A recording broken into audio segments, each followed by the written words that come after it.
গতকালই West Bengal central school service কমিশনের official ওয়েবসাইটে একটি নোটিশ প্রকাশিত হয়েছে, যেখানে বলা হয়েছে যে আগামীকাল অর্থাৎ আগামী বুধবার নতুন করে যে প্যানেলের লিস্ট প্রকাশিত হবে, যেখান থেকে আগামীতে সেই ক্যান্ডিডেটসদের কাউন্সেলিং হবে, সমস্ত কিছু রয়েছে। এবং সেই মর্মেই কিন্তু একটি এসএলপি সুপ্রিম কোর্টে দায়ের করা হয়েছিল অনেক আগেই, তো সেটারই কিন্তু আজকে একটা আপডেট রয়েছে।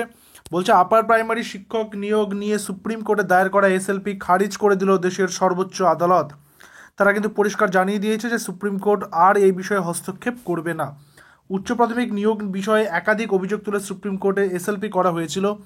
নিয়োগের পক্ষে জোরালোভাবে তথ্য তুলে ধরেন আইনজীবী জয়দীপ গুপ্ত, কল্যাণ বন্দ্যোপাধ্যায় এবং রাহুল কুমার সিং। এসএলপি সুপ্রিম কোর্টে জানিয়েছে সুপ্রিম কোর্ট জানিয়েছে এটা এই সংক্রান্ত বিষয়ে যে প্রয়োজনে হাইকোর্ট এই বিষয়ে শুনানি করতে পারে যদি প্রয়োজন পড়ে, বাট সুপ্রিম কোর্ট এই বিষয়ে আর হস্তক্ষেপ করবে না।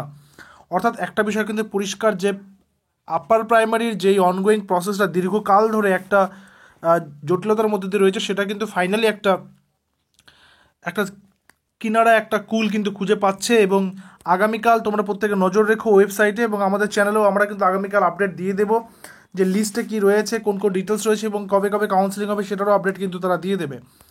অবশেষে আপার প্রাইমারির তালিকা প্রকাশ করতে চলেছে এসএসসি আগামীকাল। এই বিষয়ে স্কুল সার্ভিস কমিশনের চেয়ারম্যান সিদ্ধার্থ মজুমদার বলেছেন, কলকাতা হাইকোর্টের ডিভিশন বেঞ্চের যে রায় ছিল, জাস্টিস তপব্রত বাবুর যে বেঞ্চে যে রায়টা ছিল, সেটার নির্দেশ মতো আগামী 4 সপ্তাহের মধ্যে চূড়ান্ত মেধা তালিকা প্রকাশ করতে বলা হয়েছিল, সেটাই কিন্তু তারা করতে চলেছে।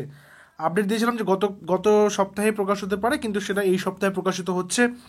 তো প্রত্যেকে নজর রাখবে আগামীকাল কিন্তু সেই আপডেটটাও আসবে এবং লিস্ট সহকারে সমস্ত কিন্তু ডিটেলস তারা কিন্তু প্রোভাইড করে দেবে।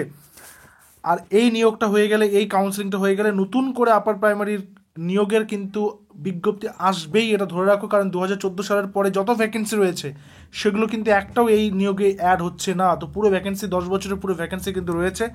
তো আশা করা যাচ্ছে আগামীতেও আপার প্রাইমারির জন্য ভালো ভ্যাকেন্সি থাকবে। তো দেখা হচ্ছে পরবর্তী আপডেট নিয়ে। Till then stay connected with us. Thank you very much.